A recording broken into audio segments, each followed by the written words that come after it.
Ahí estamos. Bueno, y les recuerdo que si tienen alguna pregunta, comentario o lo que sea, pueden ir escribiéndolo en el chat.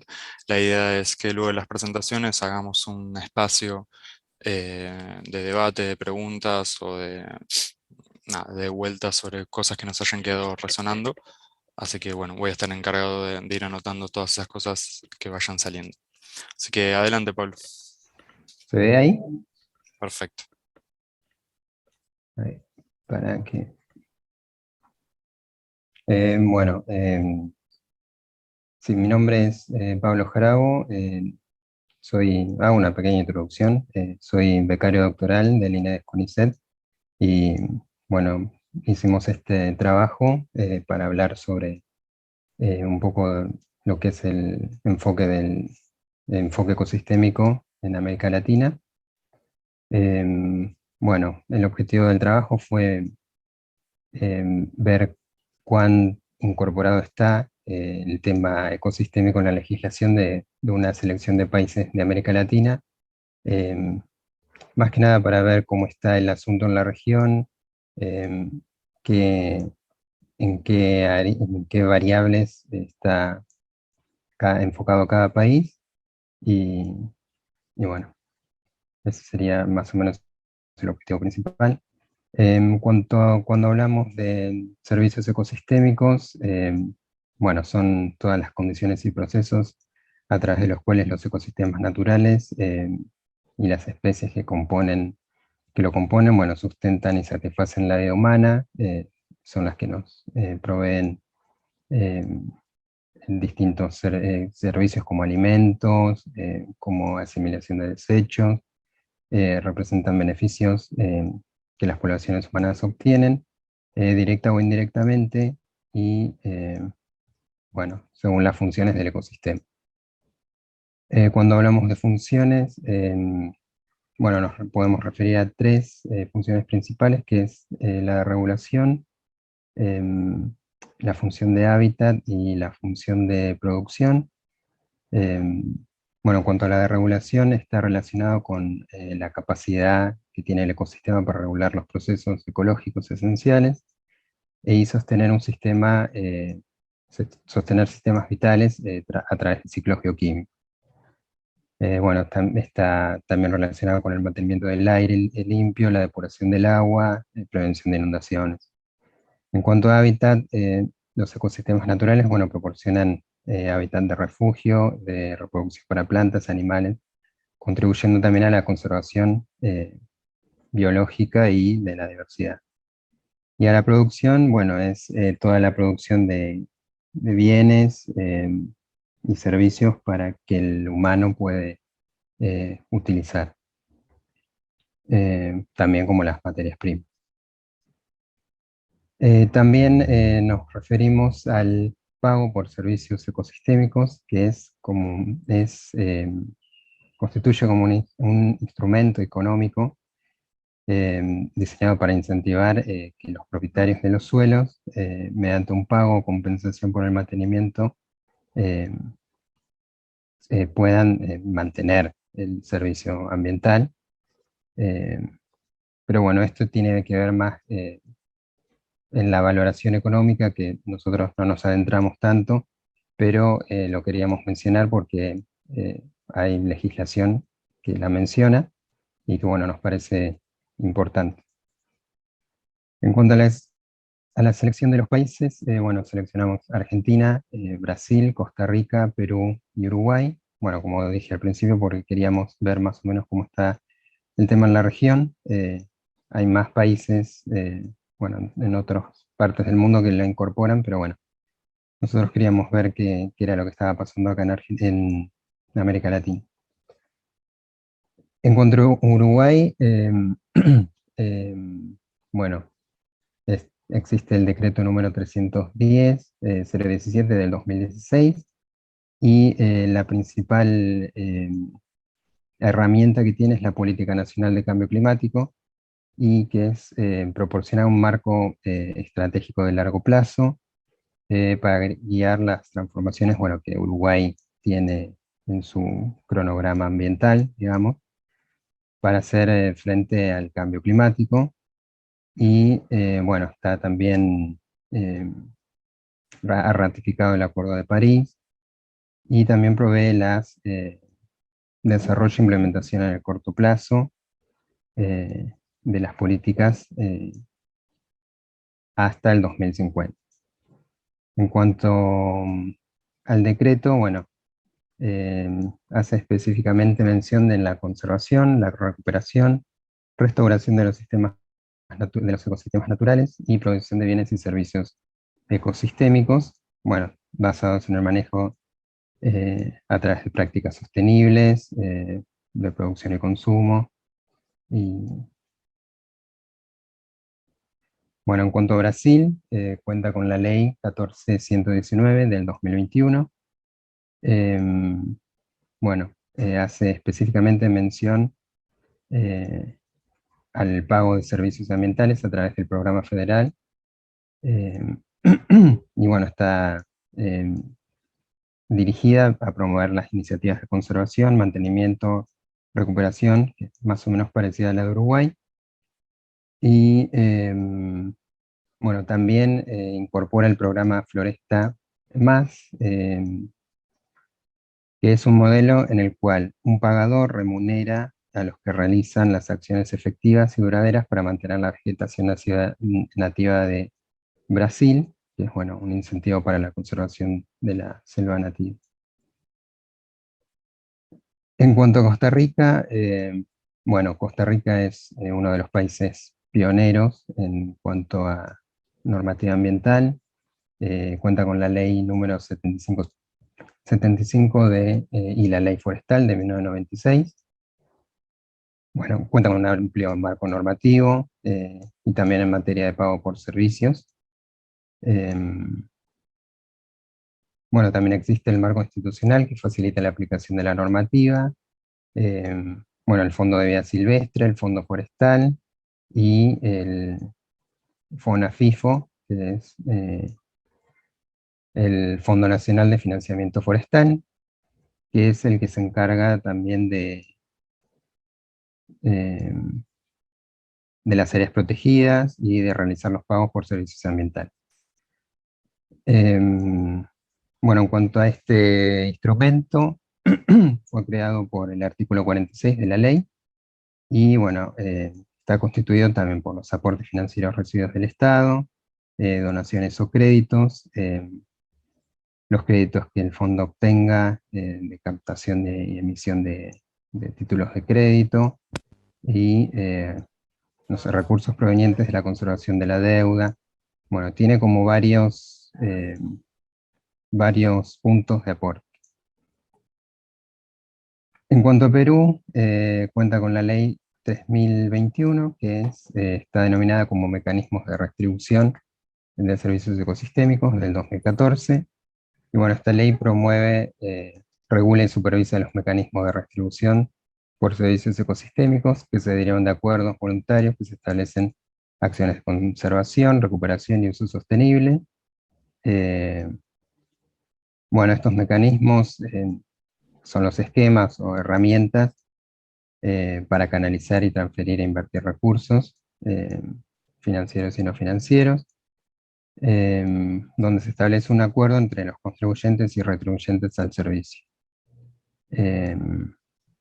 Bueno, tiene la finalidad de asegurar también la permanencia de los beneficios generados por los ecosistemas, y también la normativa establece los criterios para el diseño de los mecanismos, tales como la funcionalidad, el costo, bueno, la valoración económica y la voluntad de pago.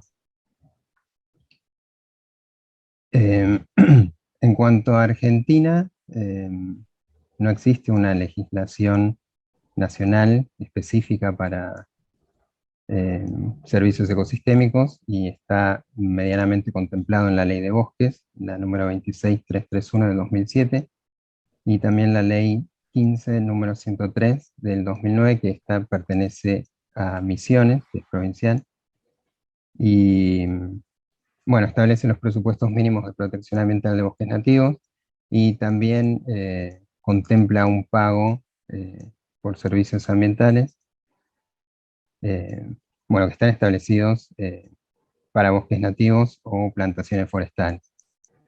Y el pago tiene el origen del Fondo Nacional para el Enriquecimiento y la Conservación de Bosques Nativos, pero es limitado en el enfoque que hay en Argentina. En cuanto a las conclusiones, bueno, podemos decir que los países que se seleccionaron han incorporado en alguna medida el enfoque. Si bien, bueno, hay algunos que lo han hecho con mucha antelación, como por ejemplo Costa Rica de 1996, bueno, Brasil 2021, como que hay una diferencia en cuanto a en el momento en que se hizo hincapié en el tema, pero bueno, consideramos que es bueno que se empiece a tener en cuenta el tema. Bueno, también destacamos el caso de Uruguay, que hace más hincapié en la parte que es cambio climático, si bien no incorpora un esquema de pago por servicios. Bueno, en cuanto a Costa Rica, como decía, es pionero en el asunto, también cuenta con tribunales ambientales, que son los entes que se encargan de la parte legislativa en cuanto a jurisprudencia, si hay casos, si hay amparos. Es como que es mucho más completo. También cuenta Costa Rica con un régimen sancionatorio, por lo cual creemos que también hace un aporte más significativo en cuanto al cumplimiento. Y bueno, Argentina, la legislación sí es escasa. Creemos que el enfoque debería profundizarse mucho más en cuanto a normativa y traducirse en dictado de casos jurisprudenciales. Y también podría expandirse no solo a la parte de bosque, sino a servicios hidrológicos, como es el caso que hace Colombia. Pero bueno, son todas ideas y cosas que salen de analizar esto. Y bueno, también creemos que, bueno, existen estadísticas que muestran de que el cumplimiento de la ley de bosques en Argentina no es tan significativo, porque se siguen perdiendo grandes superficies de bosque nativo, y por lo cual creemos que un régimen sancionatorio más estricto o un sistema de monitoreo del seguimiento y cumplimiento podría ser a la normativa un poco más efectiva en la práctica. Y bueno, eso sería todo. Muchas gracias. Muchas gracias, Pablo, por la presentación, por compartirla. No sé cómo salir de Ah, compartir. Ah, acá bien, dice dejar. A ver, dejar de compartir. buenísimo. Muchas gracias, Pablo. Yo ya Gracias. te voy preguntando, y para que vaya quedando después para la ronda de preguntas, es si tenés idea si la ley de humedales que viene cajoneada hace bastante tiempo avanzaría en teoría en algún aspecto sobre este enfoque ecosistémico. Em, pero bueno, si te parece lo respondemos después. Ah, Dale. Bueno, continuamos con, si no me equivoco, Matías y Federico. Perfecto. Voy a intentar presentar. Dale.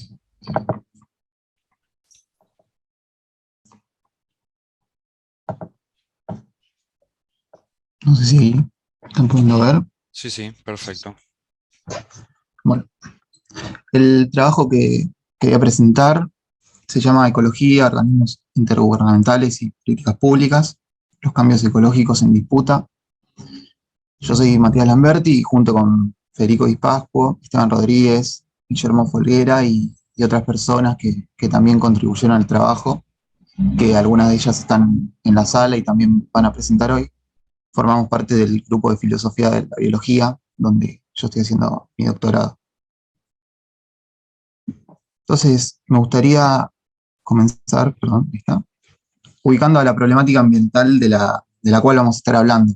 Y para eso traigo este caso en el que yo particularmente pienso bastante cuando hablo de estos temas. Esta foto fue tomada en el 2020 en el Parque Nacional Tierra del Fuego en Ushuaia. Y lo que se ve ahí son castoreras, son refugios que arman los castores a partir de los árboles. Acá hay otra foto.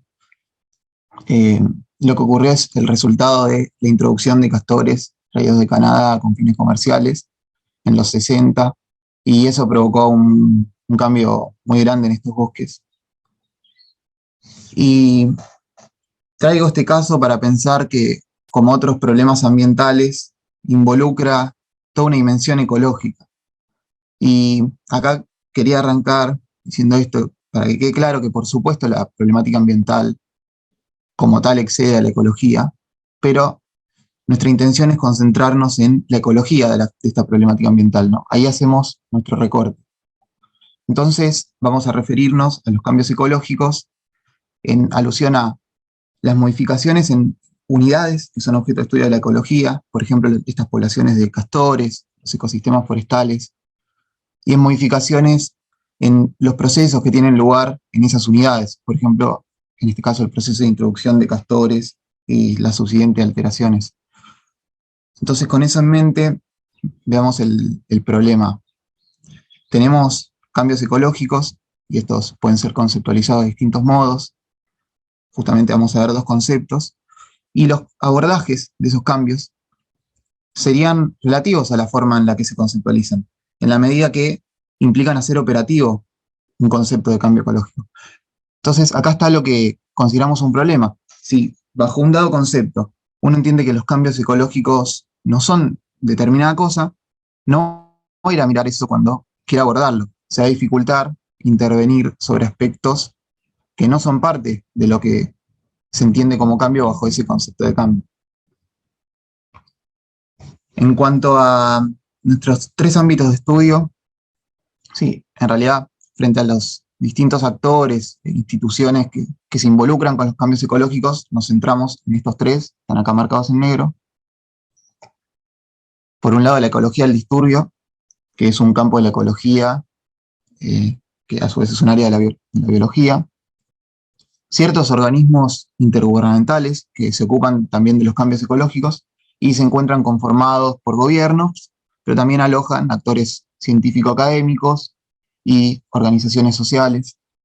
Y por último, tenemos el sector estatal, donde trabajamos con políticas públicas que se dirigen a la problemática forestal en particular. Entonces, nuestro primer objetivo es clarificar y contrastar los modos en que la ecología del disturbio, por un lado, y los organismos intergubernamentales, por otro, conceptualizan y abordan esos cambios ecológicos. Y en segundo lugar, fue evaluar cómo se recuperan estos conceptos, ¿no? Particularmente en las políticas públicas forestales de Argentina. Bueno, dividí esta exposición en 5 partes. Hasta recién vimos la introducción, ahora voy a pasar a las partes 2 y 3, que tienen que ver con este primer objetivo que acababa de mencionar, y luego la parte 4, dedicada al segundo objetivo sobre políticas públicas. Entonces, veamos qué conceptos se usan para estos cambios ecológicos en los dos ámbitos de estudio.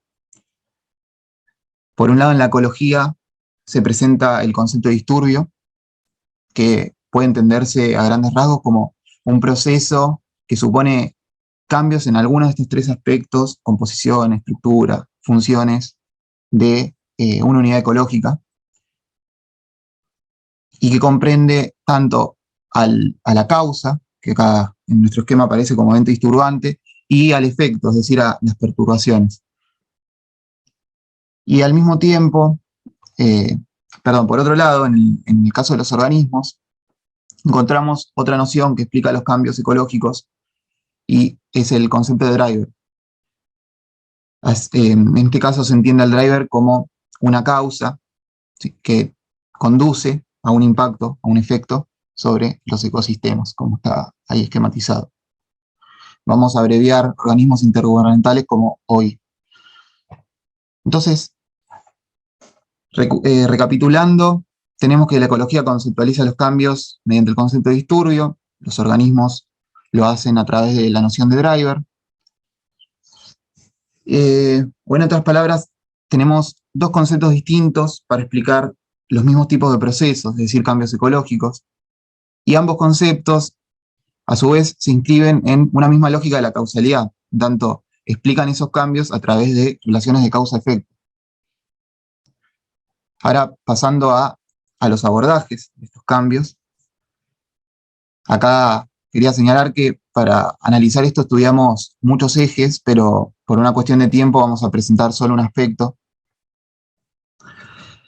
Al analizar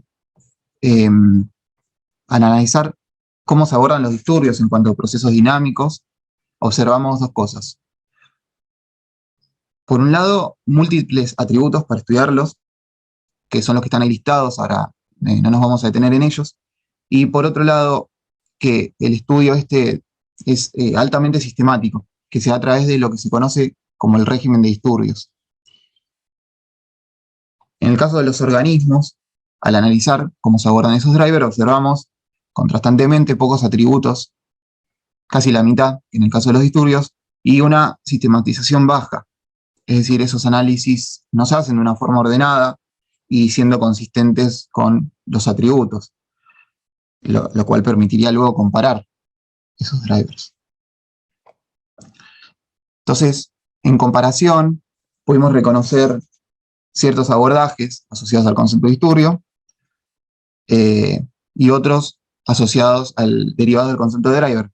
Y estos abordajes, distintos de los cambios, fueron relativos al concepto utilizado en la medida que implican operativizar ese concepto. Y lo que es más interesante, al comparar estos conceptos y sus abordajes asociados, observamos muchos elementos conceptuales y aspectos metodológicos que estarían subrepresentados o directamente omitidos en el concepto de driver, y sí estarían presentes en el concepto de disturbio. Por eso, en ese sentido, ahí sostenemos que el concepto de driver presenta un empobrecimiento epistemológico, ¿sí?, en comparación con el concepto de disturbio. Entonces ahora nos metemos en el ámbito de las políticas públicas.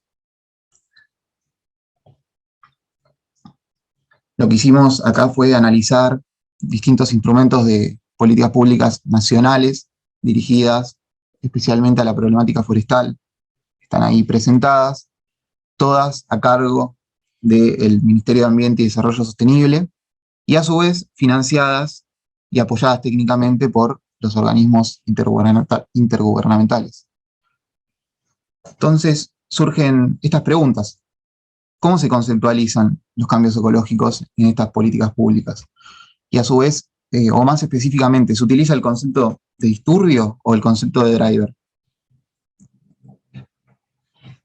Lo que vimos fue que la noción de disturbio no fue utilizada, mientras que sí pudimos reconocer el uso de esta noción de driver en las políticas públicas. Ahí está representado por una flecha roja. Y si recuerdan, este concepto de driver es el que estaba empobrecido epistemológicamente. Entonces, ¿qué pasa cuando, digamos, la pregunta es qué pasa cuando se traslada este empobrecimiento al dominio de las políticas públicas?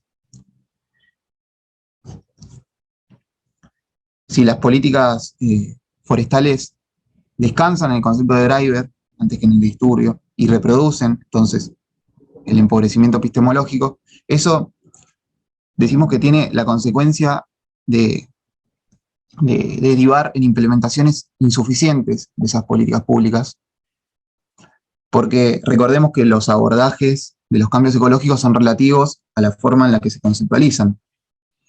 Por mencionar solo un ejemplo, piensen en el caso de los incendios forestales, donde Y en relación con lo que dijimos, esto de que la ecología del disturbio contempla muchos atributos de análisis, mientras que los organismos contemplan unos pocos, solo la mitad. Entonces, tomo como ejemplo nada más el atributo frecuencia de los disturbios. Digamos que no es considerado en el caso de los drivers. Entonces, omitir la frecuencia con que ocurren disturbios como los incendios sería olvidar que los efectos de estos incendios no son iguales si ocurren muy frecuentemente o con poca frecuencia. Cuando hay distintas frecuencias de incendios, los bosques, digamos, cuando hay comparando casos de distintas frecuencias de incendios, los bosques van a tener un tiempo de recuperación distinto, va a haber diferencias en cuanto a las sucesiones ecológicas que se van a dar en esos bosques con distintas frecuencias de incendios, y hasta cuestiones evolutivas involucradas, por ejemplo, en cuanto a la adaptación a fuegos muy frecuentes. Y acá, entonces, lo que quiero resaltar es, con este ejemplo, lo que quiero resaltar es que se pierde el concepto, que se pierden muchas cosas relevantes en el concepto de driver, ¿no? Al utilizarlo. Todo esto que se pierde es ecológicamente relevante y también políticamente relevante. Y quería mencionar un último asunto que, a mi entender, es la clave una de las claves de este problema.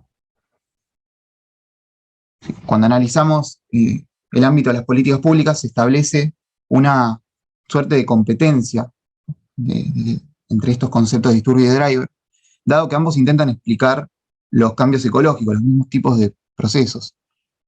Y acá lo que quiero remarcar es que no es el problema que haya distintos conceptos para explicar algo. Eso, de hecho, sería deseable. Acá el problema es que no son dos explicaciones alternativas que coexisten, sino que se da una suerte de competencia entre ambos conceptos, bajo la cual el concepto de driver, a pesar de estar empobrecido, desplaza al de disturbio a la hora de explicar los cambios.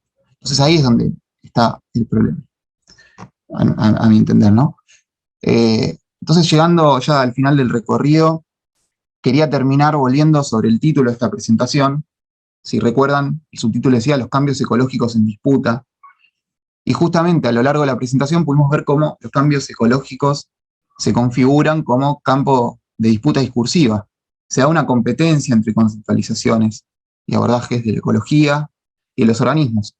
Pero me parece que hay que pensar esta competencia en el marco de una lucha más compleja y más grande por apropiarse de las claves de la problemática ambiental. Y para pensar esto, quería recuperar una idea de Foucault, que dice que el discurso no es simplemente aquello que traduce las luchas o los sistemas de dominación, sino aquello por lo que y por medio de lo cual se lucha. Antes que describirlos, los discursos son parte de esos problemas ambientales. Son aquello que está en disputa y a su vez son un instrumento mediante el cual se dan estas disputas. No hay que confundirse entonces pensando a la problemática ambiental como algo dado y a lo cual los discursos refieren, sino que estos discursos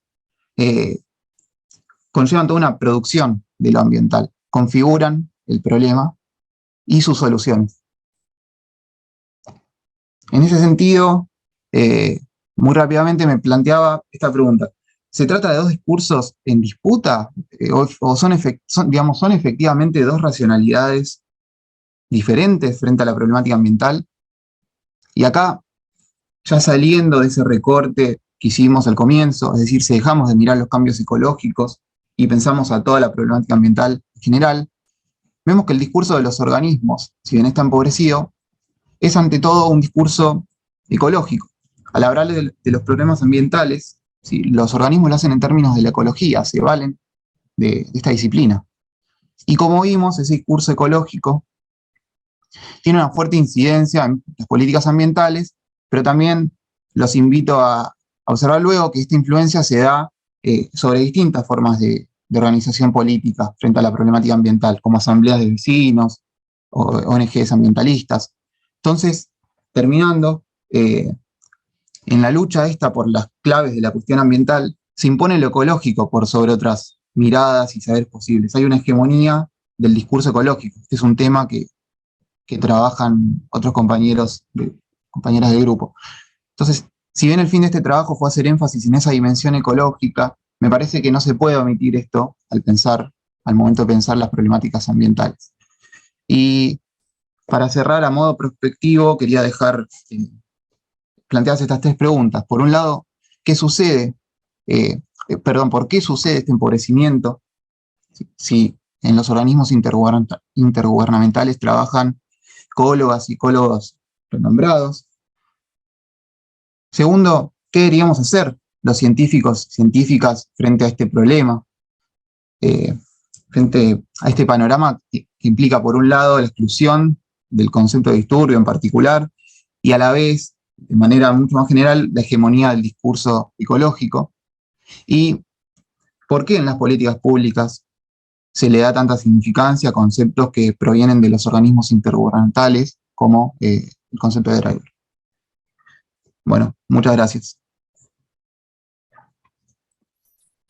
Muchas gracias, Matías. Muy interesante, muy completo. Muchísimas gracias. Bueno, recuerden que pueden hacer las preguntas en el chat para poder después volver sobre estas temáticas. Pasamos a Iriel y Nahuel, si les parece. Vale, buen día, gracias Alejandro. Vamos a compartir pantalla. Ahí nos avisan si se ve. Ahí se ve. Sí, se ve. ¿Pantalla completa? Sí. Bueno, genial. Bueno, buenos días a todos y a todas, gracias por estar del otro lado. Mi nombre es Nahuel y junto con Iriel le vamos a estar presentando este trabajo que se llama Tecnologías CRISPR-Cas aplicadas a vegetales para el cultivo, motivaciones para una aproximación interdisciplinaria. Con Iru pertenecemos también al mismo grupo de Mati, que recién realizó su ponencia, el grupo de Filosofía de la Biología, y un poco este trabajo surge por varias motivaciones, algunas de las cuales ya vamos a contar, pero también se relaciona con la tesis que está realizando Iriel, tesis de licenciatura en Ciencias Biológicas, así que bueno, es parte de un recorte de lo que viene trabajando Iru. Vamos a presentar algunos elementos, otros quedarán por supuesto de lado, pero bueno, la idea es presentar algunos elementos mínimos para poder discutir. Como ven en el título aparece la palabra CRISPR-Cas, que es una tecnología muy nueva, muy reciente, tendrá unos 10 años, 2012, 2013 que se desarrolló, y es una tecnología de edición genética que viene con muchas promesas. Viene con promesas de toda índole, desde cuestiones vinculadas con la salud, hasta, por ejemplo, lo que trabajamos en esta presentación, que tiene que ver con la modificación de nuestros alimentos. Y para pensar en las motivaciones y por qué llegamos a trabajar en CRISPR-Cas, tiene que ver con todas las promesas que se vinculan justamente con la transformación de nuestra alimentación. Por ejemplo, acá una noticia de National Geographic que dice por qué la edición genética es la próxima revolución en la alimentación, y bueno, y acá podemos reconocer un montón de noticias vinculadas con esta tecnología que justamente apuntan a lo mismo, ¿no? Cómo esta tecnología viene a modificar, a revolucionar el modo en que nos alimentamos. Por ejemplo, acá La Nación comenta que un nuevo mundo está por venir. Fíjense el discurso, ¿no? el grado de promesa que viene con esta tecnología. Y fíjense que dice, para el mejoramiento del cultivo ya se están usando herramientas que aportan gran precisión. Estas son cuestiones que también estamos trabajando, las valoraciones asociadas a la tecnología, y que acelera los tiempos de mejoramiento tradicional. Y bueno, acá se podrían haber recopilado un montón de noticias vinculadas, ponemos una más: CRISPR, la revolución genética que ya nos podemos comer. Es decir, que hay un montón de líneas de investigación con esta nueva tecnología que ya están en desarrollo, ya hay algunos cultivos mejorados con esta técnica, y bueno, y parece ser una de estas tecnologías que viene a revolucionar un campo y a revolucionar cuestiones que tienen que ver con justamente nuestra vida, ¿no? Que tiene que ver con nuestra alimentación. Y acá una de las cuestiones que está analizando Viru en su tesis tiene que ver con, bueno, ¿qué se diferencia esta tecnología con tecnologías anteriores? Venimos, como sabemos, de un modelo productivo que utiliza transgénicos, sobre todo acá en Argentina, pero también en otros lugares del mundo, y de repente nos aparece una tecnología que nos promete que todos los problemas que hemos tenido con los transgénicos los vamos a poder resolver con este cambio tecnológico. Entonces, que toda esa imagen negativa que está asociada a los transgénicos la vamos a poder dejar de lado porque ya no estamos, son las promesas, ¿no?, introduciendo genes foráneos en los cultivos, sino que estamos modificando su propio ADN, como si esto fuese un poco más natural que la introducción de transgénicos. Y acá es donde nos gustaría hacer hincapié en esta presentación, porque hay toda una discusión a nivel internacional y también local, que tiene que ver con pensar si estos organismos editados genéticamente son o no transgénicos. Y por ejemplo, acá ponemos a un referente que es Luis Montoliu, que es un genetista español, biotecnólogo también, que es un férreo defensor de estas nuevas tecnologías. Y por ejemplo nos dice que no es lo mismo un transgénico que un organismo editado genéticamente. Y nos gustaría tomar esta afirmación como punto de partida para discutir esta identidad que se da entre organismos, o no identidad en este caso, que se da entre los transgénicos y los organismos editados genéticamente. Acá simplemente ponemos como ilustración uno de sus libros que describe justamente esta tecnología y donde aparecen afirmaciones de este estilo. Entonces, ante esta afirmación, que no solo la realiza Montoliu, sino que en general está bastante extendida, nos hacemos dos preguntas que nos gustaría compartir. No es lo mismo un transgénico que un organismo editado genéticamente para quién, ¿no? Y las personas que sostienen esto, ¿desde qué perspectivas se están pronunciando para decir que no son lo mismo? Entonces, vamos a la primera pregunta de, bueno, cuando encontramos este tipo de afirmaciones, ¿quiénes son los que las están realizando? Y acá simplemente un par de citas, de nuevo, así como mostramos al comienzo un recorte de noticias vinculada con CRISPR, acá elegimos dos citas que nos parecen relevantes y significativas porque son representativas, por lo menos de un conjunto de ciencias y de actores. Por ejemplo, tenemos un bioquímico y divulgador científico que nos dice que considerar un CRISPR como un transgénico es una aberración, porque desde un punto de vista científico, nada tiene que ver una cosa con la otra. O sea que la diferencia entre los transgénicos y los organismos editados genéticamente para esta persona, para este bioquímico, desde un punto de vista científico, vale la pena resaltarlo, es clara, y confundirlo sería una aberración. Y después tenemos en la cita abajo a Lucas Lieber, que es un ingeniero agrónomo y fundador de una empresa muy nueva acá en Argentina, una startup que le está yendo bastante bien y promete, que tiene que ver justamente con edición genética de cultivos. Y nos dice que estos cultivos no son transgénicos, nuevamente resalta la diferencia, y fíjense, ¿no? Esta es una mesa de políticas públicas, fíjense lo que dice respecto a la regulación, y su aprobación regulatoria es más simple y rápida, porque los cambios que estamos introduciendo pueden ocurrir en la naturaleza, aunque en baja frecuencia y ocultos a los ojos de nuestros científicos. O sea que en principio lo que sucedería con estas técnicas de edición génica es que la regulación sería mucho más sencilla, porque están imitando procesos que ocurren en la naturaleza. Fíjense qué importante es cómo estamos concibiendo los cambios que producen esta tecnología a la hora de pensar en políticas públicas y en regulaciones. Entonces, volviendo a la pregunta de para quién no es lo mismo un transgénico que un organismo editado genéticamente, lo que vemos es que hay algunas disciplinas que están detrás de estos discursos, que aparecen acá a la izquierda, que son la biología molecular, la ingeniería agronómica en su vertiente más reduccionista, la bioquímica y la genética fundamentalmente. siempre que encontramos esas afirmaciones, y cuando buscamos las filiaciones o las formaciones de las personas que están pronunciando esas afirmaciones, vemos que provienen de estas disciplinas. Y por otro lado, como no es de extrañar, vemos que hay todo un sector empresarial fomentando este tipo de diferencias. Acá, por ejemplo, aparece la empresa que recién les comentaba, que es una startup argentina, bueno, Corteva, aparecen también Bayer, bueno, todo un montón de empresas multinacionales y empresas más pequeñas, pero también aparece el Estado, ¿no? Representado a través del INTA y algunos grupos dentro del CONICET, el Centro Argentino y Brasileño de Tecnología, obviamente la Asociación de Semilleros Argentinos, todos sectores que están o que tienen intereses vinculados con la aprobación, el desarrollo y justamente el uso de estas tecnologías. Y entonces, visto para quienes no son lo mismo los transgénicos que los cultivos editados genéticamente, nos preguntamos, bueno, ¿de qué perspectivas se están pronunciando?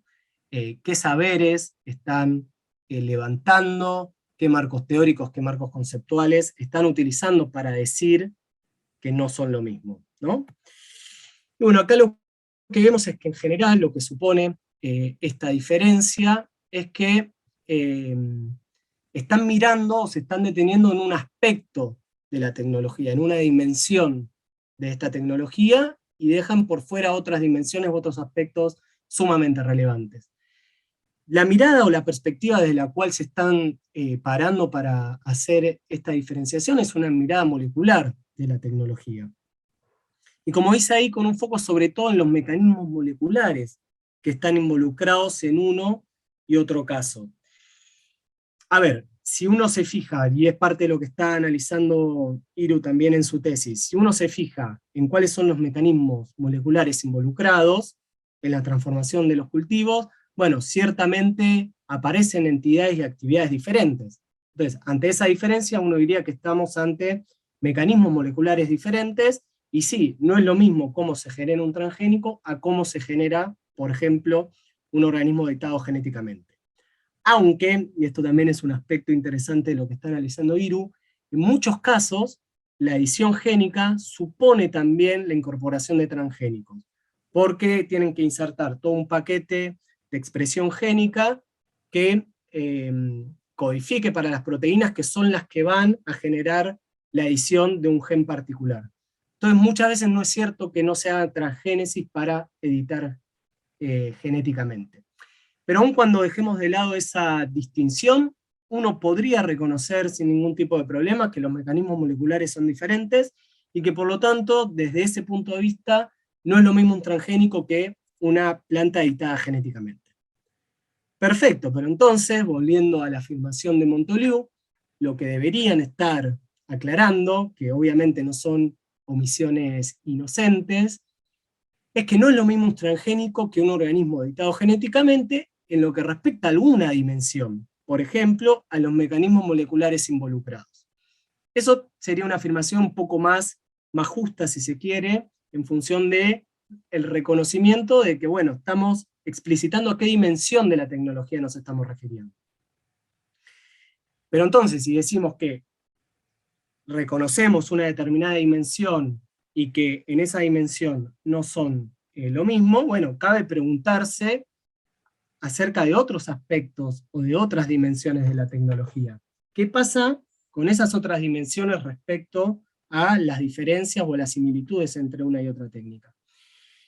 Nos podemos preguntar, por ejemplo, o sea, podríamos hacerlo en un montón de dimensiones diferentes, pero nos preguntamos respecto a los fines, ¿no? En una caracterización que hicimos con Iriel. Bueno, ¿para qué se está utilizando una técnica y la otra? Sabemos que, por ejemplo, en los transgénicos, muchos de los desarrollos que se realizaban, o aún se realizan, tienen que ver con la resistencia a herbicidas. Entonces, la técnica de edición genética, ¿vienen a traer nuevos fines diferentes respecto a los transgénicos? Y acá les traemos un recorte de esta empresa argentina, Bioeuris, que fíjense lo que dice. Presentó una patente provisional en Estados Unidos que cubre genes de resistencia a herbicidas. Y acá nos gustaría resaltar lo que está subrayado en rojo, que usan la técnica de edición génica para combatir a las malezas, objetivo y finalidad similar o idéntica a los transgénicos. Y fíjense lo que agrega. Cubre genes de resistencia a herbicidas en cultivos como soja, arroz, algodón, sorgo y alfalfa. Y por último, esta tecnología, la tecnología de esta aplicación de patentes es diferente porque mejora los propios genes de los cultivos. La resistencia puede ser introducida por edición genómica, cambiando en forma precisa unas pocas bases del genoma de las plantas sin introducir ADN foráneo. Fíjense que, entonces, de vuelta, para resaltar lo que queremos mostrar con esto, respecto a los fines, no parece haber diferencia, o las diferencias que podrían existir no se realizan porque siguen buscando los mismos fenotipos, y por lo tanto, en cuanto a las finalidades, no vemos cambios, por más que molecularmente haya diferencias. Entonces, respecto a esta dimensión, los organismos genéticamente modificados son idénticos a los organismos genéticamente editados, no vemos diferencias. Y simplemente no porque vayamos a desarrollarlo, sino porque nos queda poco tiempo, y para simplemente mencionar otras dimensiones o aspectos en los que tampoco vemos diferencias. Recién mencionamos las finalidades, vemos que los grupos de poder también se mantienen, y hay como una negación, o sí, un aplastamiento directamente de las voces de las comunidades. Los grupos de poder se mantienen, son las mismas empresas las que están detrás de estos desarrollos tecnológicos. Las lógicas empresariales también se mantienen, y por lo tanto estas tecnologías se fomentan porque son más eficientes y aumentan la productividad. Y otro aspecto importante en lo que también vemos que no presentan diferencias es en cuanto a los efectos ambientales y sociales. Si seguimos insertando tecnologías que fomenten monocultivo, que fomenten la resistencia a herbicidas, que degraden los suelos, etcétera, que tengan problemas para la salud de las personas, bueno, el cambio tecnológico no está haciendo un cambio significativo en lo que respecta a los efectos ambientales y sociales. Entonces, a modo de cierre, y ya con esto terminamos, de cierre y apertura obviamente, lo que vemos es que en definitiva se trata de un cambio tecnológico que se expresa únicamente en términos de los mecanismos moleculares involucrados. Solo ahí vemos diferencias, y no son diferencias que nos resulten a nuestros ojos significativas y que estén a la altura de las promesas que están realizando con estas nuevas técnicas de edición genética, que parece que van a resolver cualquier problema humano. Y obviamente los valores de mercado siguen siendo exactamente lo mismo, siguen siendo tecnologías que expresan o que ponen en primer lugar este tipo de valoraciones. Y yendo de nuevo, ¿no?, quizás a esta cuestión de los actores y las comunidades afectadas, involucradas, lo que vemos es que a los afectados, y si hay diferencias moleculares, a los afectados y afectadas por estas innovaciones tecnológicas, les da igual que esté pasando a nivel molecular con estas tecnologías. Lo que ellos perciben, las experiencias que tienen estas tecnologías son exactamente iguales, porque siguen fomentando daños e injusticias que no son modificadas o no fueron saldadas por estos cambios tecnológicos. Y por último, y ya agradeciéndoles, para pensar en la cuestión de la política pública y la regulación, lo que sucede también con este cambio tecnológico es que no caen bajo los marcos regulatorios tradicionales, por ejemplo, de transgénicos, y que entonces quedan por fuera de cualquier ley, por fuera de cualquier mecanismo que pueda controlarlos a nivel jurídico. Entonces, vemos acá también la trampa propia de todo cambio tecnológico, de toda innovación tecnológica, que deja atrás todas las regulaciones y todas las normativas que fueron desarrolladas para tecnologías previas. Como es una vuelta a foja cero y volver a pensar en regulaciones y normativas. Por eso siempre peleamos porque estas cuestiones no se resuelven desde lo legal, porque a través de un cambio tecnológico toda la cuestión legal queda totalmente relegada. Así que bueno, les agradecemos y dejamos después espacio para preguntas y discusión. Muchas gracias. Muchas gracias, Nahuel, muchas gracias, Iriel, por la presentación. Hay algunas preguntas en el chat para que puedan ir viendo y después retomar. Pasamos al último trabajo de Federico y Matías, ¿están por ahí? Meta, trato de compartir. Adelante.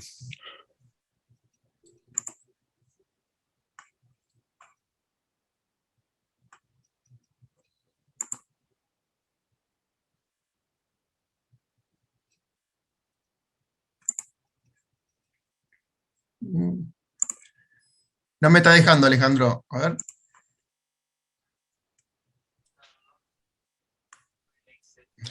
¿No te aparece la opción de compartir pantalla? Me aparece. Puede ser que sea porque no estás como co-host. Es Me probable. parece que no estás como co-host. No estoy como co-host. Bien, perfecto. Creo que... no sé si se puede desde acá o tenés que salir a la sala general. Espérame un momentito que averiguo. Dale, Alejandro, dale. No hay drama.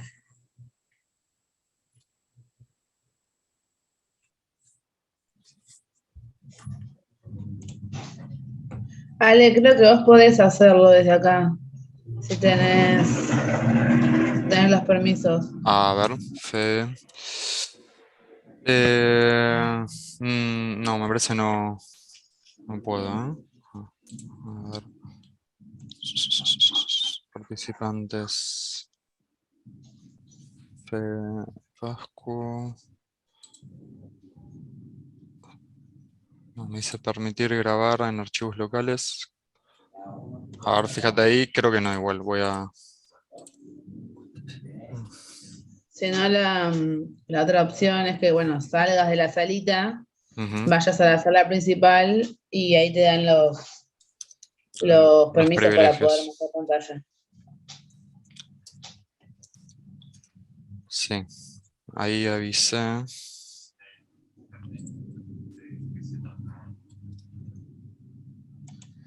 Sí que, no sé, sí que, Sí, perdón, Ale. no, todo bien, yo Y él haría eso. A ver, voy a dejar de grabar un instante. Dale. Ahora sí, adelante. Bueno, bienvenidos.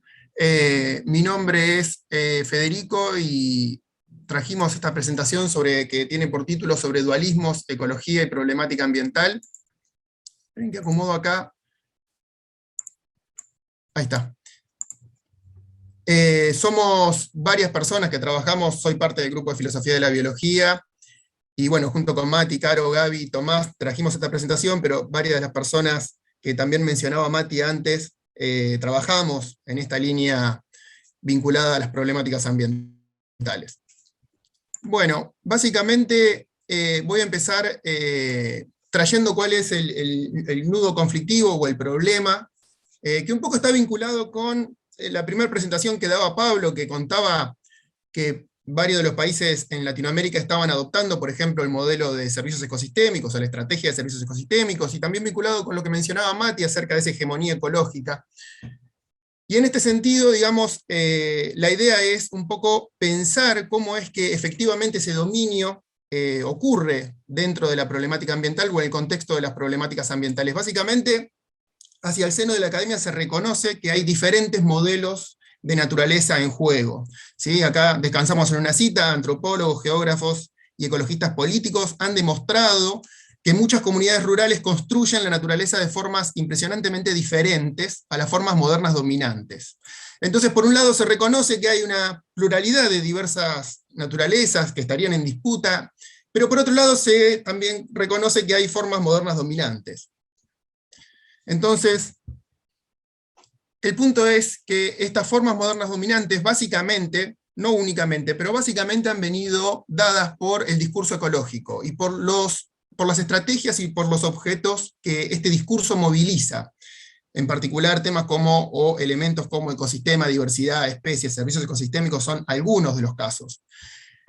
Entonces, en vista de pensar cómo es que ocurre este dominio y cómo es que se relega a la periferia a otros modelos de naturaleza posibles, lo que vamos a hacer es vamos a pensar la dimensión epistemológica de la disciplina. ¿Por qué? Porque consideramos que en esta dimensión epistemológica de la disciplina se encuentran algunos aspectos que podrían dar cuenta de ese carácter hegemónico que tiene el discurso ecológico en lo ambiental. Bien, en particular, para esta presentación, le vamos a entrar al problema de la dimensión epistemológica indagando los dos dualismos que son conocidos habitualmente, que son el dualismo naturaleza-cultura y el dualismo objeto-sujeto. Básicamente, entonces, el objetivo de la presentación es visibilizar que el discurso de la ecología opera tematizando el dualismo naturaleza-cultura, a la vez que soslayando el dualismo objeto-sujeto. ¿Qué quiere decir esto? Que el discurso de la ecología opera trayendo a primer plano la distinción naturaleza-cultura y al mismo tiempo soslayando, olvidando o dejando en segundo plano la distinción objeto-sujeto. Es esta forma de operar del discurso ecológico que va a acarrear en buena medida esa estrategia de dominación que se puede ver en el discurso ecológico por sobre otras propuestas u otras posibilidades. Bien, el recorrido para la presentación va a ser el que está acá presentado. En primer lugar, vamos a decir algo en torno al dualismo naturaleza-cultura, dentro de la ecología, algo en torno al dualismo objeto-sujeto, adentro de la ecología, y en el punto 4 la idea es recuperar lo dicho y efectivamente ver cómo opera ese discurso, y de ahí derivar estas consecuencias que serían nocivas en el contexto de las problemáticas ambientales. Entonces empecemos diciendo algo del primer dualismo. Básicamente en la ecología, lo primero que hay que destacar es que la distinción naturaleza-cultura efectivamente se recupera, pero se recupera a través de una distinción que es primaria, que es la distinción ecosistema-especie humana. Es primaria para la ecología, ¿sí? Entonces, bajo esta concepción, básicamente acá descansamos en una cita, se sostiene que somos una especie dentro de un ecosistema sujeto a los mismos principios de ecología que las demás especies. Y entonces básicamente lo que se concibe es el hombre como un ser biológico, es decir, la especie humana, pero como entidad biológica, el ambiente físico que lo rodea, y el entorno biótico que son el resto de las especies. Y también acá se incorpora la dimensión cultural. Ahora bien, un ojo atento ya puede ver que en la distinción ecosistema-especie humana, tanto el ecosistema como la especie humana parecen elementos de naturaleza y no elementos de cultura. En este sentido uno puede preguntarse, bueno, ¿dónde se incorpora el elemento cultural dentro de esta distinción primaria? Y lo cierto es que no está presente. Para eso hubo que esperar la disciplina alrededor de la década del 80, mediante la categoría de servicios, empieza a incorporar una idea, algún aspecto cultural, y va a ser para la evaluación de los ecosistemas del milenio, en donde, por ejemplo, la estrategia de servicios ecosistémicos se consolida, y empieza a incorporar, dentro de la estrategia de servicios ecosistémicos, se empieza a incorporar alguna dimensión cultural de forma explícita. Y acá aparecen categorías como la de servicios culturales, o más recientemente en la plataforma de ITBES uno puede leer otras categorías similares, que son estas contribuciones no materiales de la naturaleza. Básicamente, estas ideas vienen a contemplar la idea de que diferentes personas en diferentes lugares, diferentes comunidades, pueden tener valoraciones distintas de ese ecosistema. Entonces, de alguna manera, la ecología ha resuelto o ha logrado incorporar esta dimensión cultural, básicamente considerando que la cultura es como un componente dentro de un sistema mayor. Por un lado tengo el ecosistema o sistema ecológico, dentro del ecosistema tendré diferentes especies, y dentro de la especie humana tendré diferentes dimensiones culturales o diferencias culturales que serán capturadas mediante estas estrategias, por ejemplo la de servicios ecosistémicos, en particular con la categoría de servicios culturales. Entonces hasta acá tenemos que efectivamente podemos decir que, y concederle a la ecología, que indaga la interacción ecosistema-especie humana, dado que esta interacción ecosistema-especie humana deviene para objeto de estudio en la disciplina, ¿sí? Y es sobre ese objeto de estudio que se incorpora o se monta esta dimensión cultural. Bien, ahora digamos algo mínimo en torno a la relación objeto-sujeto. Básicamente en la ecología hay que destacar que esta distinción no se encuentra elaborada, básicamente no se encuentra tematizada. ¿Qué quiere decir que no se encuentra tematizada? Que efectivamente uno no puede rastrear discusiones en torno a esta distinción. Y lo que ha pasado con la ecología, lo mismo que el resto de las disciplinas de la biología, es que se ha montado sobre una herencia positivista y neopositivista, y para ser justos, con fragmentos de una herencia neopositivista de comienzos del siglo XX. Entonces esto ha derivado en una herencia epistemológica que en la ecología se configura mediante una posición representacionalista, es decir, la relación que hay entre el sujeto que conoce y el objeto que busca ser conocido es una posición de representación. Traigamos una cita para tratar de decir un poco mejor qué es lo que entendemos por esta posición representacionalista. Acá tenemos una cita de Nachmanovich, que se pregunta cuál es el rol del sujeto frente a ese objeto que busco conocer. Y se responde y dice lo mismo que esperamos de un buen espejo, que el sujeto sea una mera superficie reflectante. Para reflejar la realidad tal cual es, la propia existencia del sujeto debe desvanecerse. Es decir, detrás de esta posición está la idea de que el sujeto que conoce no debe condicionar el objeto que busca conocer. Es decir, por eso el sujeto debe retirarse y solo debe representarse las características de un objeto que es independiente de él. Veamos un guiño dentro de la ecología hacia esta posición. Pickett y colaboradores mencionan, al referirnos a los hechos en términos de fenómenos, estamos pensando acá en fenómenos ecológicos, utilizamos estos últimos solo en el sentido de estados o cambio de cosas independientes del observador, y no como percepciones de un observador. Básicamente, la ecología ha heredado esta posición representacionalista y sostiene que efectivamente su objeto de estudio sería algo que es independiente de lo que el ecólogo o la ecóloga hacen, ¿sí? Que es básicamente, sería describir y representar algo que es independiente de ellos. Entonces, como conclusión parcial, respecto de este segundo dualismo de objeto-sujeto, tenemos que hay una falta de tematización del dualismo, simplemente tenemos esta herencia epistemológica, y esto da como resultado la idea de que la ecología efectivamente puede representarse algo del mundo que es independiente de un sujeto, y que ese sujeto no condiciona ese objeto que se representa. Bien, entonces hasta acá tenemos unos pocos elementos, tanto del dualismo naturaleza-cultura, como del dualismo objeto-sujeto, al seno de la ecología. Ahora tratemos de componer estos dos dualismos en el discurso ecológico y ver cómo eso puede tener un efecto, o creemos que tiene un efecto efectivamente, frente a otros discursos y frente a otras concepciones de naturaleza. Bien, repasemos. Ecólogos y ecólogas, y expertos y expertas. Acá la mención de expertos y expertas es fundamental, porque también para ser justos con los ecólogos, expertos y expertas hace referencia a un montón de personas que muchas veces no provienen de la disciplina, son otros biólogos y biólogas, son también ingenieros, ingenieras forestales, son también ambientólogos y ambientólogas, son también políticos y políticas que reproducen el discurso ecológico en buena medida, y que acarrean los mismos problemas, ¿sí?, que uno encuentra en la propia ecología. Dijimos entonces que el primer elemento trabajado o elaborado tiene que ver con esta relación entre el ecosistema y la especie humana, y que sobre este elemento se montan diferencias culturales.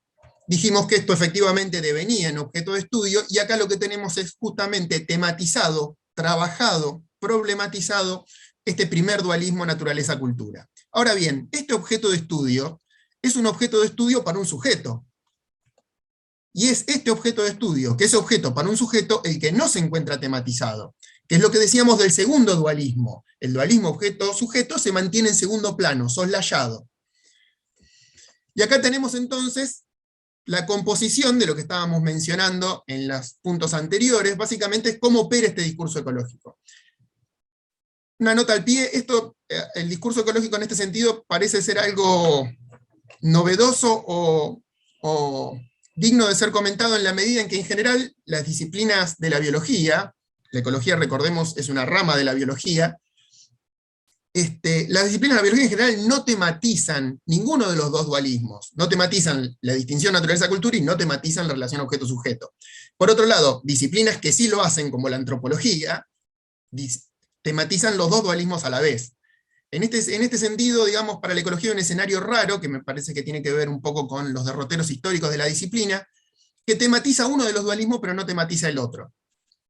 Bien, volvemos entonces a la presentación, recuperemos lo dicho, y veamos qué conclusiones negativas se pueden sacar respecto de otros discursos y respecto de otras concepciones de naturaleza. Del primer dualismo, podemos decir que la ecología tiene como objeto de estudio la interacción ecosistema-especie humana y diferencias culturales. Del segundo dualismo, que ese objeto de estudio es algo del mundo, y que es independiente de los y las expertas. Dicho esto, podemos concluir que efectivamente la ecología, expertos y expertas, se habilitan la posibilidad de intervenir en las problemáticas ambientales desplazando cualquier modelo de naturaleza posible. Repito la idea, expertos y expertas, ecólogos y ecólogas, se están habilitando la posibilidad de intervenir en las problemáticas ambientales desplazando otros modelos de naturaleza posible. ¿Por qué decimos esto? Bueno, porque si su objeto de estudio, que es esa interacción ecosistema-especie humana, es algo del mundo, entonces ese objeto de estudio puede ser tratado como un sustrato que subyace a cualquier situación ambiental. Repito, esta interacción ecosistema-especie humana, que es el objeto de estudio, que es lo que deriva de tematizar el primer dualismo, es tratado como algo del mundo, y esto ocurre por no tematizar el segundo dualismo objeto-sujeto. Dado que es algo del mundo, es un sustrato que es anterior incluso a las propias problemáticas ambientales. Para pensar acá el contrapunto con los modelos de naturaleza locales que mencionábamos al comienzo y que en la academia están muy reconocidos, los modelos locales de naturaleza, en general trabajados desde una dimensión etnográfica, y la etnoecología en particular los ha elaborado, se configuran a partir de categorías nativas, las cuales son válidas al interior de una tradición específica, al interior de una historia propia de un territorio.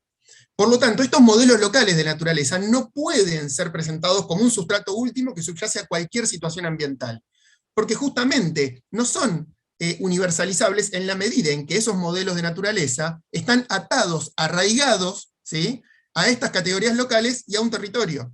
Por el contrario, el objeto de estudio ecológico no está amarrado a nada, es algo del mundo. Bien, para redondear, entonces, lo dicho hasta acá, se cae de maduro que la ecología debería tematizar la distinción dualismo objeto-sujeto. Ahora, lo que por ahí es menos, se nota menos, es que no es por una cuestión epistemológica que la ecología debería problematizar la distinción objeto-sujeto, es por motivos políticos. ¿Por qué por motivos políticos?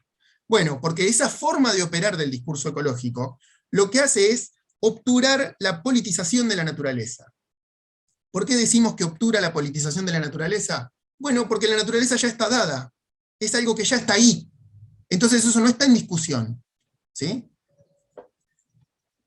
Y esto automáticamente deja a otros modelos de naturaleza en la periferia, o bien ingresan, porque muchas veces las estrategias de servicios ecosistémicos o las contribuciones de la naturaleza para las personas, que ahora está de moda también, son estrategias que buscan cooptar diferentes conocimientos y diferentes concepciones, pero siempre son concepciones que se montan sobre algo que es anterior, que es ese objeto de estudio, que es la interacción ecosistema-especie humana. Para terminar, vale recordar que la recepción y repetición de este discurso ecológico en políticas públicas, declaraciones ambientales, el accionar de expertos y expertas, manuales de gestión, instrumentos legales, ONG, organismos intergubernamentales, hemos reconocido el discurso ecológico en todas estas dimensiones, terminan por coaccionar y conducir implícita o explícitamente las condiciones de vida de diferentes comunidades. Condiciones de vida que responden más a modelos de naturaleza locales que a una naturaleza ecosistémica pretendidamente universal. Bien, hemos terminado el recorrido, disculpen si fui un poco rápido, muchas gracias, quedo atento. Muchas gracias, Fede. Excelente. Muy bueno. Bueno, ahora la idea es quizás hacer una vueltita más cada uno, tomando en cuenta algunas de las preguntas que se estuvieron haciendo. Yo voy a retomar algunas de ellas.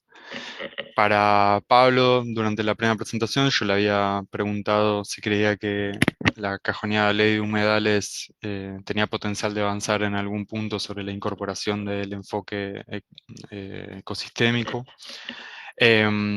Para Matías y también Fede, Adán preguntaba si considera que sería relevante incorporar dentro de los discursos ecológicos la visión o concepciones indígenas sobre la naturaleza, y en el caso de que lo consideren relevante, cuáles son las razones por qué no se dan actualmente, en la actualidad, ¿no?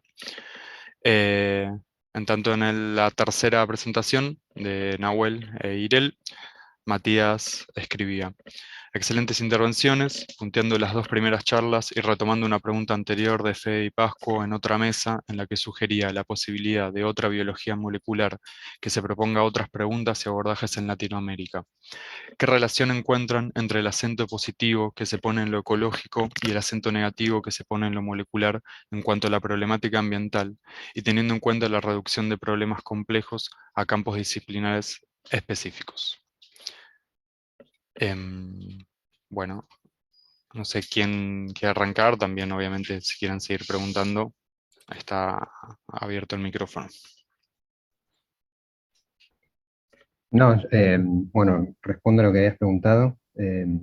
Sí, absolutamente, lo de la ley de humedales, obviamente contempla servicios ecosistémicos, los humedales son ecosistemas, y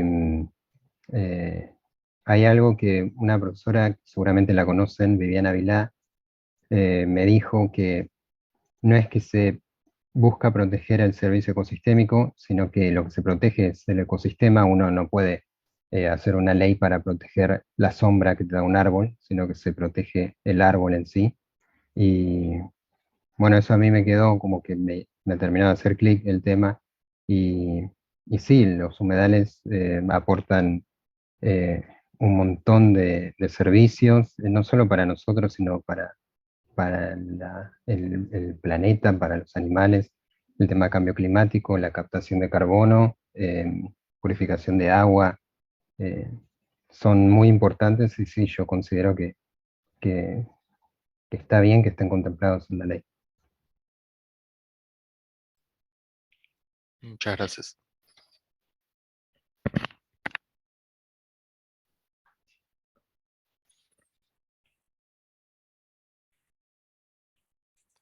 Bueno, después está también la pregunta de Dan sobre la relevancia de las concepciones indígenas sobre la naturaleza, que era em, para Matías, si no me equivoco.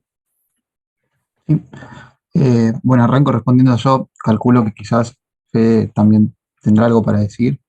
Eh, yo, frente a esa pregunta, me haría a su vez dos preguntas, ¿no? ¿Para qué se incorporarían esas concepciones indígenas y cómo se incorporarían? Es decir, cómo se haría todo ese cambio en la matriz disciplinar de la ecología.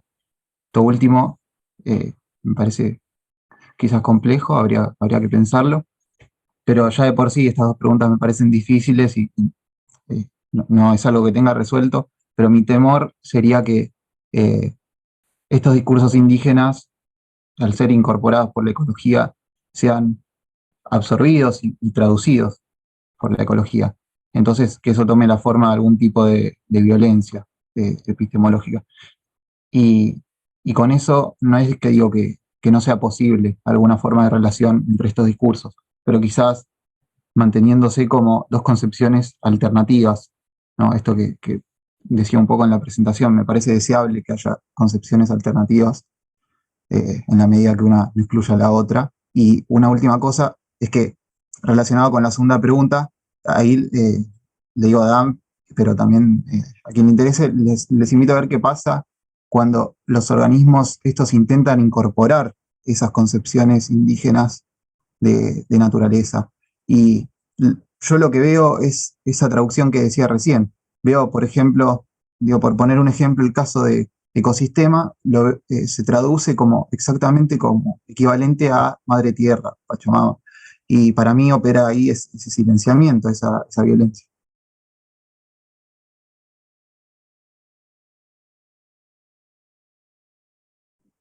No sé si alguien quiere agregar algo más.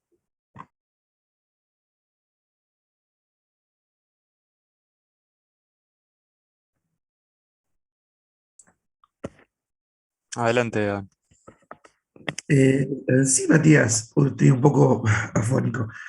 Eh, yo creo que la sociedad no ha resuelto el concepto de interculturalidad que, digamos, rodea toda esta cuestión, porque en las comunidades, sobre todo las mapuches, que yo he visitado y he tenido la oportunidad de compartir visión, eh, hay un modo de una mirada con respecto a la naturaleza que de pronto podría ser visto desde la epistemología de lo que estás planteando vos, de lo ecológico, como una visión alternativa. Y en realidad eh, son concepciones que en un punto se encuentran y en algún otro punto difieren, pero hay un punto de coincidencia. Coincido con lo que lo que comentaste, las traducciones son siempre problemáticas, porque culturalmente, por ejemplo, toda la filosofía de base mapuche es ágrafa, es decir, digamos, es de tradición oral y no necesariamente se puede traducir, digamos, de sentido filosófico directamente a a la lengua, digamos. Entonces ahí yo veo un problema de interculturalidad, aparte de un problema epistemológico. Y son problemas que particularmente yo los estudio, los abordo desde el punto de vista académico en la Universidad Nacional de Rosario, de donde trabajamos una diplomatura de este tipo de estudios críticos latinoamericanos. Y fundamentalmente me parece que acá hay un tema de crecimiento, de aprendizaje social que nos debemos, digamos, para que sobre todo también esta cuestión de la interculturalidad, no es otra cosa que el respeto de visiones distintas. Cuando tenemos sobre una base de que hay una visión predominante y a su vez esta visión predominante, por lo que vos planteaste, y la verdad que a mí me gustó mucho cómo lo abordaste, tiene sus divergencias. También en la matriz de Federico también veo claramente un punto tocante de lo que hubiera un poco mi interés de compartir, ¿no? Compartir otra visión. Así que bueno, muchas gracias. No, a vos. Me deja pensando la pregunta. También, Adán, una cosa que, perdón, ¿puedo hacer un comentario solo a Adán, que así no se me va? Me quedo pensando también que la traducción siempre se hace en el sentido, se busca traducir del territorio hacia los modelos hegemónicos occidentales, digamos. A mí eso me impresiona también, porque, digo, aún cuando uno pueda reconocer que puede haber algún tipo de traducción y que estaría bueno y que es viable y que sería deseable incluso, digamos, el sentido de la traducción también dice algo. A mí son cosas que me impresionan, porque siempre van en el mismo sentido. Está muy bueno. Sí, solamente pensar que una cosa es leer una tradición en español de Platón y otra cosa es leer directamente en griego a Platón.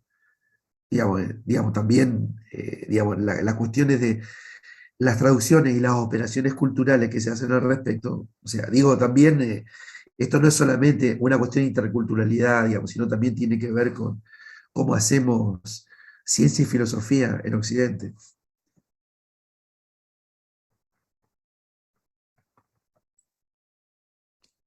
Muchas gracias. Sumo también otra pregunta que Esteban Rodríguez escribe en el chat.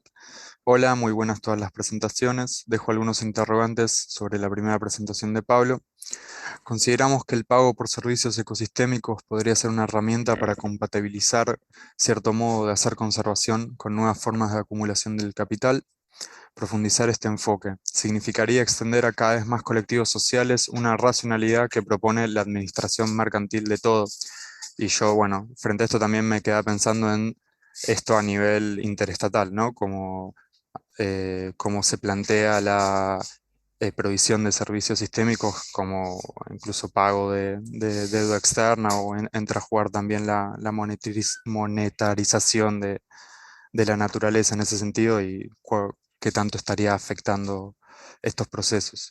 Queda esa pregunta y también está la pregunta de Matías sobre la presentación de Nahuel. Así que quien quiera tomar la palabra nuevamente, recuerden que obviamente cualquiera puede desbloquear su micrófono e interviene.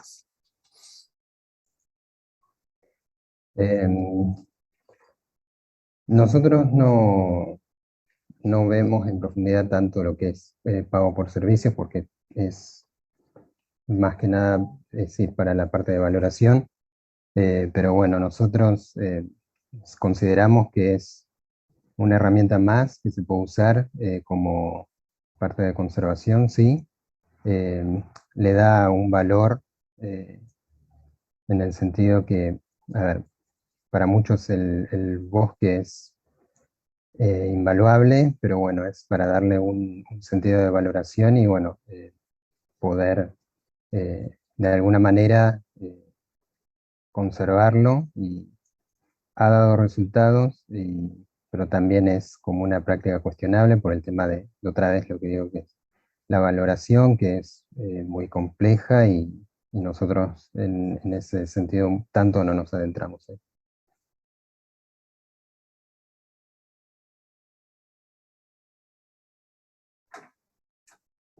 Yo retomo, no sé, Pablo o Esteban, si quieren decir algo más. Esteban, vos que preguntaste.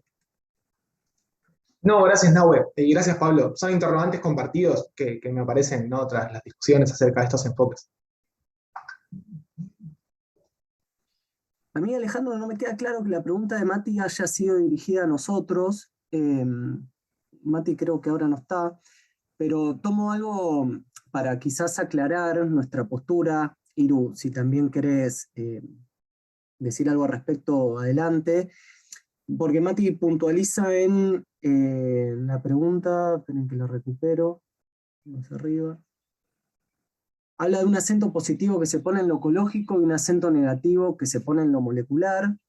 En nuestro caso, cuando hablamos de CRISPR, no nos parece problemático un abordaje molecular de CRISPR. Lo que nos parece problemático es cuando ese abordaje molecular se proyecta a otros ámbitos o a otras dimensiones, y parece ser que solo lo que sucede en el ámbito molecular alcanza para pronunciarse respecto a la tecnología en otros ámbitos.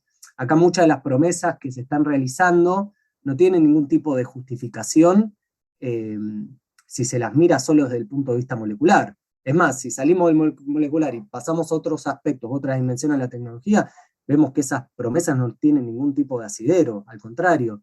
Entonces no estamos pregonando que no tiene que haber investigaciones moleculares o que la biología molecular no tenga que ocuparse de la tecnología, sino que, bueno, tiene que estar, restringida a su propio ámbito y ocuparse de las cuestiones moleculares y no salir a prometer que con esta tecnología sucederán cosas que no puede prometer porque no está al alcance de sus marcos conceptuales. Y por eso nos parecía importante traer otras voces a la discusión, porque pasa eso, queda la tecnología reducida a su dimensión molecular, y entonces parece ser que con esto mejoramos un montón de aspectos cuando no lo es. Así que no es tanto el acento en lo molecular que nos parece negativo, sino, perdón, no es tanto lo molecular lo que nos parece negativo, sino su acento casi exclusivo.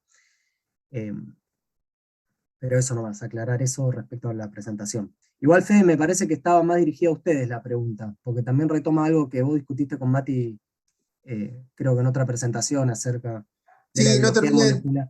Sí, no terminé de entenderle, porque entiendo que la valoración positiva sobre lo ecológico está, que es un poco lo que estamos discutiendo también, esta dimensión ecológica que estamos discutiendo acá en la mesa, y tiene ese carácter negativo la biología molecular. Lo que pasa es que lo vinculó con el tema de la complejidad, digamos, yo creo que ahí está con el tema de la reducción. Yo ahí no sé, digamos, no está ahora Mati, pero por eso le iba a repreguntar para ver si estábamos entendiendo lo mismo. En principio, algo parecido a lo que estaba diciendo recién Nahue, de que incorporar diferentes niveles, en principio he visto como algo valioso respecto de una posición reductiva, digamos, sobre todo cuando hablamos de problemáticas ambientales. Eso en sí mismo, digamos, habría acuerdo.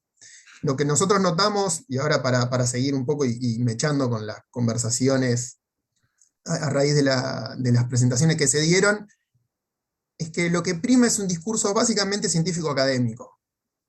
Y en particular la relación con el ambiente no es una relación, sí, tematizada por la academia, pero es una relación que no existe sistema vivo que no tenga una relación con su entorno. Entonces es raro.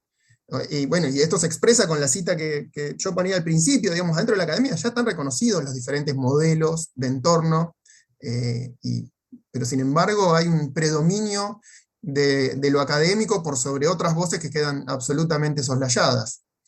Y normalmente en nombre, esto sí, nosotros lo venimos notando, en nombre de una pretendida objetividad, una pretendida neutralidad, una pretendida universalidad, que cuando uno va y escarba no encuentra nada de eso, no encuentra una buena justificación para sostener ese tipo de cosas. Y esto no significa, también, digamos, para terminar de enmarcar la posición. No significa que lo ecológico no tenga nada para decir respecto de las problemáticas ambientales, porque ese es otro problema. Pareciera ser, también Nahue recién estaba haciendo el mismo movimiento, es decir, no estamos diciendo que la biología molecular no pueda explicar los mecanismos. Pasa acá algo parecido, no significa acá que lo ecológico no tenga algo para decir de la problemática ambiental, pero lo que se está discutiendo es el carácter hegemónico de lo científico académico.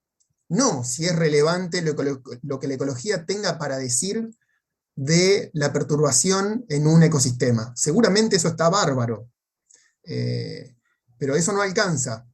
Y lo que pasa es que se soslayan las otras miradas, las otras voces, de forma sistemática. Esto pasa desde la década del 60 en adelante.